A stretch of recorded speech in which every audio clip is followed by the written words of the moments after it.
Hello students. So today's subject is pharmaceutics and topic is suppositories. So what is the suppositories? तो क्या होती हैं suppositories?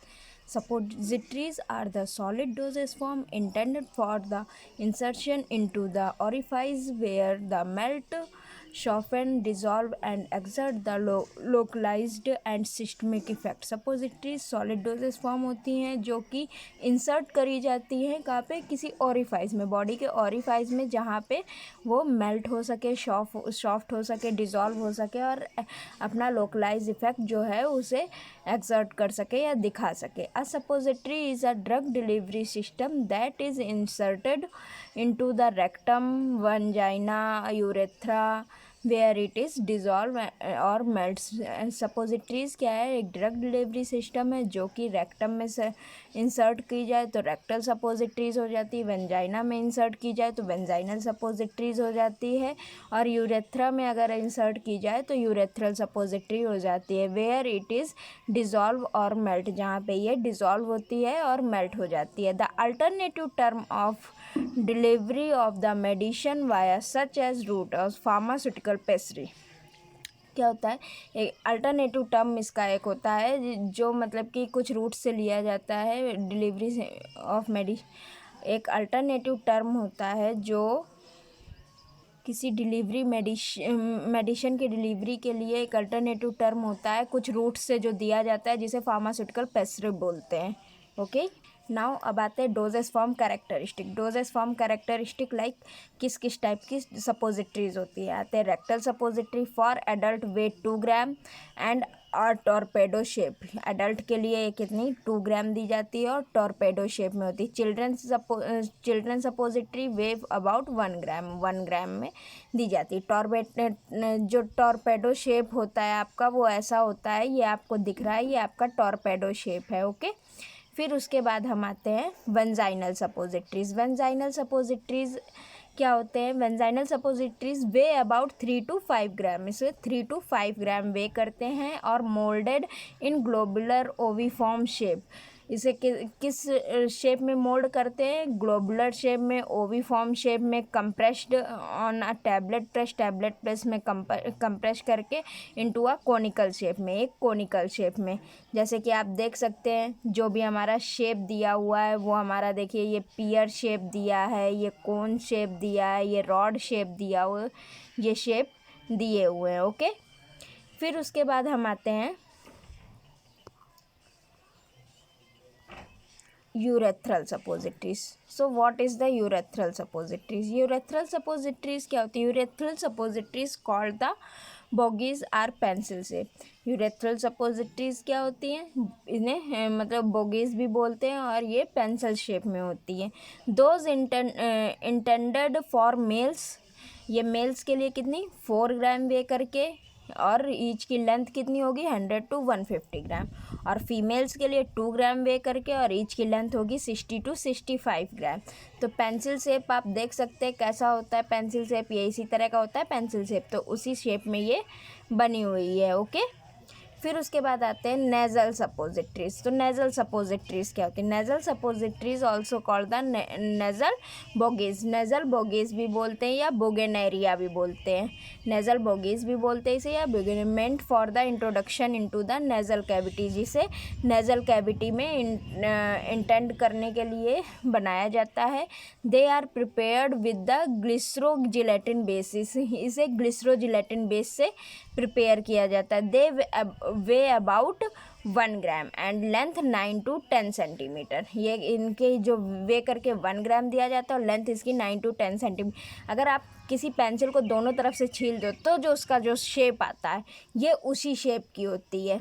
Okay, फिर उसके बाद आप ये शेप देख सकते हैं, जैसे कि ये शेप दोनों तरफ से पेंसिल छीली जाती तो इसी तरह हो जाती, इधर साइड नोक हो जाती, इधर साइड नोक हो जाती, तो ये इसी शेप में आएगी. ओके, फिर उसके बाद हम आते हैं ईयर कोन्स. तो ईयर कोन्स क्या होते हैं? They meant for the introduction into ear, ये बनाए जाते हैं ईयर में इंटरेक्ट करने के लिए या ईयर में यूज़ करने के लिए। रेयरली यूज्ड, बहुत कम यूज़ किए जाते हैं। Theobroma oil is used as base, theobroma oil जो होता है वो एज अ बेस की तरह यूज़ होता है। Prepared in urethral bougies, mould and cut according to the size. ये क्या है? यूरेथ्रल बोगीज में प्रिपेयर करी जाती है, इसे मोल्ड किया जाता है और कट किया जाता है अकॉर्डिंग टू द साइज़ के अकॉर्डिंग। ओके, फिर आते हैं एडवांटेजेस। क्या एडवांटेजेस होते हैं? तो क्या एडवांटेजेस होते हैं? Suppository can exert local effect on rectal mucosa, rectal mucosa में लोकल इफेक्ट दिखाती है। Use to promote the evacuation of bowel, ये बाउल के इवैक्यूएशन को प्रमोट करती है। Avoid any gastrointestinal irritation, gastrointestinal irritation को अवॉइड करती है। ठीक है। Can be used in unconscious patient, unconscious patient में भी इसे यूज़ किया जा सकता है ड्यूरिंग फिटिंग। ठीक है।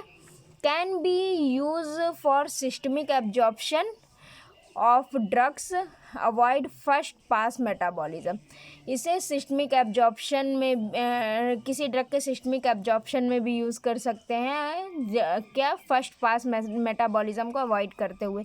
बेबीज़ और old people who can not सॉलो oral medication, जो बेबीज़ होते हैं, ओल्ड पीपल होते हैं, वो क्या करते हैं? ओरल मेडिकेशन सॉलो नहीं कर पाते हैं, तो उनके लिए भी ये मतलब कि हेल्पफुल होती है। Post operative people who can not administered oral medication, post operative people मतलब कि पीपल होते हैं जिनका ऑपरेशन हुआ होता है, वो एडमिनिस्टर्ड नहीं कर पाते ओरल मेडिकेशन, तब भी दिया जा सकता है। पीपल सफरिंग फ्रॉम सीवियर नॉइजिया और वोमेटिक, उस पीपल को भी दिया जा सकता है जिसको सीवियर नॉइजिया और वोमेटिक है। फिर आते हैं डिसएडवांटेज। डिसएडवांटेज क्या होते हैं?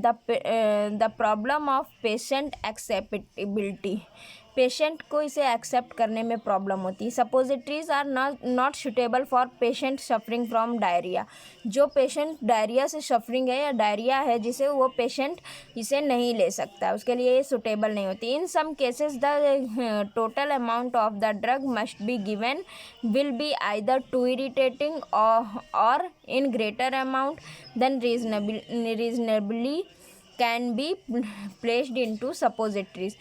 क्या होता है? सम केसेस में टोटल अमाउंट ऑफ ड्रग, जो भी ड्रग का टोटल अमाउंट देते हैं, must be given will B दिया जाता है, उसमें क्या होगा? या तो फिर ये बहुत ज़्यादा इरिटेटिंग फील होने लगेगा या बहुत ज़्यादा अमाउंट में सपोजिटरीज जो है वो प्लेस्ड हो जाएगी। फिर आते हैं इनकम्प्लीट एब्जॉर्प्शन में be obtain because suppository usually promote evacuation of the bowl.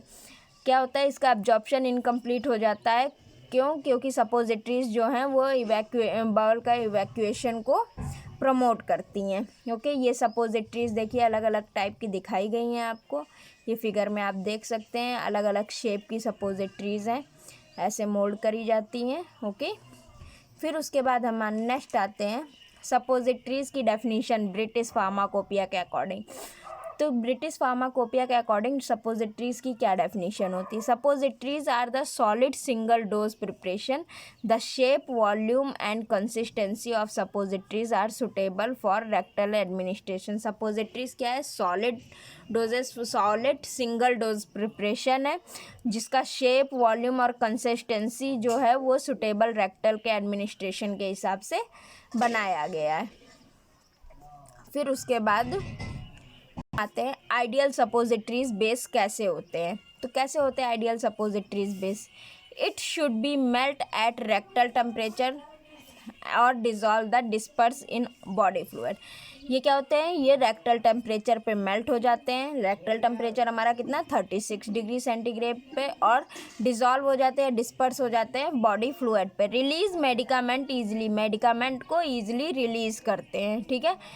फिर क्या है? Shape should remain intact while handling, shape को मतलब इंटैक्ट किया जा सकता है हैंडलिंग के टाइम पे। नॉन टॉक्सिक और नॉन इरिटेंट, नॉन टॉक्सिक होने चाहिए और नॉन इरिटेंट होने चाहिए। To sensitive and inflamed mucous membrane में, म्यूकस सेंसिटिव और इन्फ्लाम्ड म्यूकस मेम्ब्रेन में नॉन टॉक्सिक या नॉन इरिटेंट होने चाहिए। It should be stable on storage, storage में स्टेबल होने चाहिए, that is it does not change colour odour drug release pattern, इसके colour odour drug release pattern ना change हो। Compatible with broad variety of drug and adjuvants, बहुत सारी variety drug की, बहुत सारी वैरायटी, एडजुएंट्स की बहुत सारी वैरायटी से कंपैटिबल होनी चाहिए। It should shrink so that it come out easily from the mould without to use any lubricant, ये श्रिंक किया जा सकता है, इसलिए ये मोल्ड से ईजिली रिमूव हो जाना चाहिए बिना किसी लुब्रिकेंट को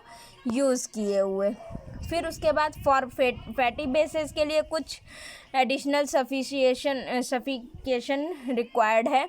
वो क्या, एसिड वैल्यू जो है वो 0.2 से बिलो होनी चाहिए। सपोनिफिकेशन वैल्यू या रेंज फ्रॉम सपोनिफिकेशन वैल्यू की रेंज क्या है, 200 से 245 होनी चाहिए। आयोडीन वैल्यू लेस देन 7 होनी चाहिए।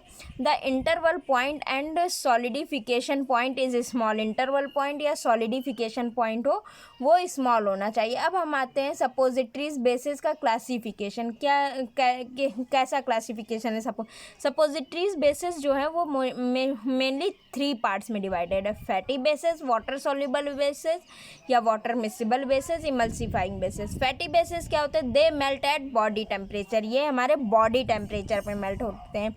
वाटर सॉल्युबल या water miscible basis, they dissolve and disperse in rectal secretion, rectal secretion पे ये डिजॉल्व या डिस्पर्स होते हैं। इमल्सिफाइंग बेसिस क्या होते हैं, they emulsifies small amount of aqueous solution of drug, ये क्या small amount of aqueous solution of drug में इमल्सिफाई हो जाते हैं। Thank you. बाकी बेसिस का डिस्क्रिप्शन हम नेक्स्ट वीडियो में पढ़ेंगे।